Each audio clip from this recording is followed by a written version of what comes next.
మా పేరు రాధా, మా మామ పేరు ఎల్లాగౌడ్, గ్రామం నేరడుగమ్మ, జిల్లా నారాయణపేట. ఫస్ట్ స్టార్టింగ్ నుంచి ఆయనకి గొంతు ఈ సైడ్ నొప్పి ఉండే, మాట్లాడడానికి దమ్ము ఉబ్బుసం వచ్చేది. ఆయన మాట్లాడలేకపోయాడు, ఏమన్నా మాట్లాడుతూ కూడా కొంచెం సీరియస్ ఉంటుంది అనమాట, మాట్లాడడానికి ఇష్టం లేనట్లా. డాక్టర్ దగ్గరికి వెళ్తే ఏమనిండు, ఇది క్యాన్సర్ అని అనిండు. అన్నాక మళ్ళీ ఇక్కడ హాస్పిటల్కి పోయాను. ఆడ ఒక 2 నెలలు మొత్తం తిరిగినాం అనుకో. పునర్జన్మ హాస్పిటల్కి రారి ఇట్లా అని కొంతమంది చెప్పిండ్రు. మాకు యూట్యూబ్లో కూడా చూసిన. మా ఊర్లో ఒక ఆయన చెప్పిండు, మా అంకుల్. ఆయన చెప్తే మేము ఫస్ట్ ఈడ్ నుంచి స్టార్ట్ చేసినాం మందులు. ఒక వారం తర్వాత అన్నం తినడం స్టార్ట్ చేసినాం. స్టార్టింగ్లో మాత్రం ఏం తినకుండే, వీడికి వచ్చినాక మందులు యూజ్ చేసినాకనే తినడం స్టార్ట్ చేసిండు. ఇప్పుడైతే మామూలుగానే ఉంది, నార్మల్ అయిందని. గొంతు నొప్పి కూడా తగ్గింది.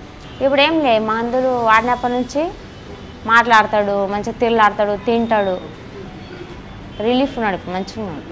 బీడీ అవన్నీ తాగుతున్నాయి మేడం, పొగ తంబాకు అవన్నీ తింటుండే ఫస్ట్ స్టార్టింగ్లో. ఈ మందులు వాడినప్పటి నుంచి అన్నీ బంద్ చేసిండు. ఇప్పుడు అంతా మంచిగా